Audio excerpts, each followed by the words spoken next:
good afternoon. My name is Iberi Ainda. You're welcome to the news at the top of the hour. River State Governor Siminala Ifubara has described former governor of the state, Dr. Peter Odili, as an exceptional leader who has contributed immeasurably to the development of society. Speaking at a special march to celebrate the 75th birthday of Dr. Peter Odili at his residence in Old GRA, Port Harcourt, Governor Ifubara said Dr. Odili was deliberate in grooming political sons and daughters who are today blazing the trail in various offices. Governor Ifubara, who was represented by his deputy, Professor Ngozi Odo, said Dr. Peter Odili distinguished himself by using the political opportunity he had to impact on other people. He noted that such political grooming was done deliberately because it produced political leaders who have continued to defend or represent a river state where national discourse had thrived. Former Governor Dr. Odili, who acknowledged the enormous socio-political challenges current political leaders face in the bid to provide a friendly economic space for everybody, urged them to adopt urgent measures at reducing the hardship on Nigerians. Dr. Odili said because he was at peace with God and abided by biblical teachings, God has been gracious to him. The Economic Community of West African States, ECOWAS, has condemned the killing of at least 17 Nigerian soldiers in a recent ambush close to the Mali border. In response to the killing of the Nigerian soldiers, ECOWAS said that the country had become vulnerable as a result of President Mohamed Bazoum being ousted by the military coup. The West African bloc cautioned the coup plotters about the importance of adhering to its order.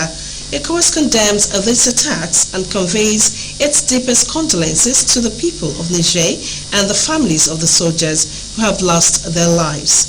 ECOWAS calls on the CNSP military leadership in Niger to restore constitutional order to focus on the security of the country that has become increasingly fragile since the attempted coup d'etat against the democratically elected president H.A. Mohamed Bazoum.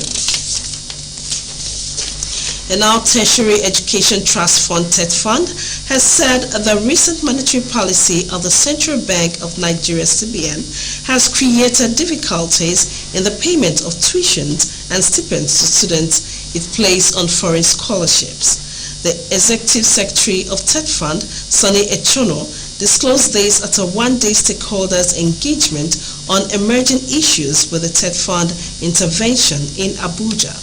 Echono, who said since TET Fund's allocation was barely enough to service programs under its tertiary scholarship for academic staff, the agency was considering suspending foreign scholarships and instead undertake an upward review of local scholarships. The challenge of scholars absconding has undermined and implicated the TSA's program and brought it under intense scrutiny.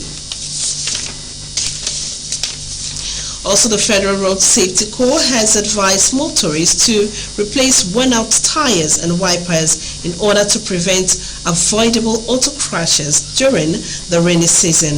The FRSC spokesman, Assistant Corps Marshal B.C. Kazim, made the call in an interview with newsmen in Abuja.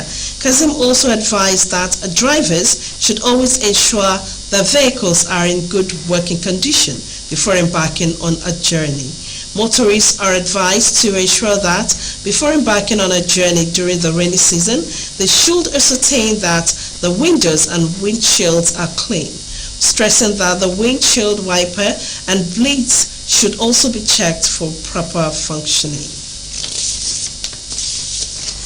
And now police say thousands of Muslims in a city in Pakistan have set fire to at least 4 churches and vandalized the homes of Christians over claims that 2 men desecrated the Quran. Residents said up to a dozen buildings connected to churches in Jaranwala in eastern Punjab were also damaged. Police have contained more than 100 protesters and launched an investigation into the violence. Authorities say the situation remains tense, but say no deaths were reported. Police have also filed a case against 2 local Christian residents for violation of the blasphemy law, which carries the death sentence. Reports say around 96% of Pakistan's population are Muslims. Other countries, including Iran, Brunei, and Mauritania, also impose capital punishment for insulting religion. And that is the sides of the bulletin this afternoon. Many thanks for joining.